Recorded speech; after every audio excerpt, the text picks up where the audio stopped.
কিছু বিজ্ঞানী মিলে খুঁজতে থাকে মানুষদের আসলে কারা সৃষ্টি করেছিল। ব্যাপক গবেষণার পর তারা জানতে পারে মানবজাতির প্রকৃত ঈশ্বর রয়েছে, কিন্তু তারা বসবাস করে ভিন্ন এক গ্রহে, যা পৃথিবী থেকে অনেক দূরে। কিন্তু একটা সময় সৃষ্টিকর্তার খোঁজে বিজ্ঞানীরা সে গ্রহে চলে আসে, কিন্তু এখানে তাদের সাথে এমন কিছু ঘটে যা তারা কখনো কল্পনাও করেনি। সত্যি বলছি, এই সিনেমা আপনার কৌতূহলকে একদম চূড়ান্ত পর্যায়ে নিয়ে যাবে, যার রেশ আপনার মাথায় কয়েকদিন থাকবে। গল্পের শুরুতে আমাদের কয়েক হাজার বছর আগের পৃথিবীকে দেখানো হয়, যেখানে উঁচু ঝর্ণার উপর দাঁড়িয়ে আছে মানুষের মতোই দেখতে অদ্ভুত এক ধরনের প্রাণী। সেখানে দাঁড়িয়ে থাকার পর একটা পাত্র থেকে সে কিছু পান করে, তারপর হঠাৎ করেই তার শরীর ভেতর থেকে পুড়ে যেতে শুরু করে। কিছুক্ষণ পর তার পুরো শরীর টুকরো টুকরো হয়ে জলের মধ্যে পড়ে যায়। সেখানে একটি স্পেসশিপ দেখানো হয়। সম্ভবত এই প্রাণীটি এই স্পেসশিপ করেই পৃথিবীতে এসেছিল। তারপর সেটি সেখান থেকে চলেও যায়। প্রাণীটির শরীরের টুকরোগুলো জলে মিশে যাওয়ার পর সেখানে অদ্ভুত কিছু পরিবর্তন দেখা যায়, আর সেখানে মানুষদের ডিএনএর মতো কিছু একটা তৈরি হয়। আর সিনেমার শুরুতে এটাই বোঝানো হয় যে পৃথিবীতে এর মাধ্যমেই মানুষদের জন্ম হয়েছিল। এখন প্রশ্ন হচ্ছে, এই প্রাণীটি কে এবং সে কোন গ্রহ থেকে এখানে এসেছে? সেটার উত্তর আমরা সামনেই পেয়ে যাব।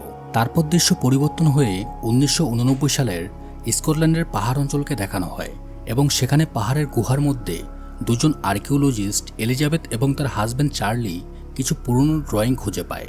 সেখানে দেখানো হয় যে মানুষের একটা প্রাণীকে তাদের ঈশ্বর মেনেছে, এবং সে প্রাণীটা মানুষের মতো হলেও দেখতে সে মানুষের থেকে আরও বড়, এবং সে তার হাত দিয়ে আকাশের দিকে 5টা গ্রহকে দেখাচ্ছে।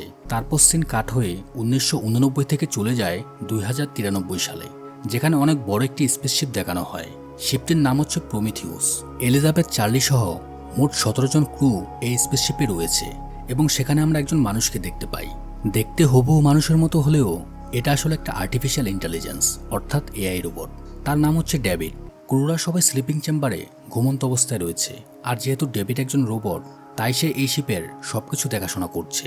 কিছুক্ষণ পর হঠাৎ স্পেসশিপে একটি অ্যালার্ম বেজে ওঠে, যেখানে জানানো হয় তারা তাদের গন্তব্যের খুব কাছাকাছি চলে এসেছে। তাদের ডেস্টিনেশন একটি প্ল্যানেট ছিল, আর বর্তমানে সেই গ্রহটিকে দেখা যাচ্ছিল, যার নাম হচ্ছে LB223। তারা পৃথিবীর সব গুহাচিত্রগুলোকে রিসার্চ করে জানতে পেরেছে যে মানুষেরা এই অদ্ভুত প্রাণীগুলোকে তাদের ঈশ্বর মেনে নিয়েছে, আর অদ্ভুত প্রাণীগুলো তার হাত দিয়ে 5টা গ্রহকে ইশারা করছে, কারণ তারা হয়তো এটাই চায় যে মানুষেরা এই গ্রহে আসুক, যার কারণে তারা দীর্ঘপথ পাড়ি দিয়ে সৃষ্টিকর্তার সন্ধানে গ্রহে প্রবেশ করে।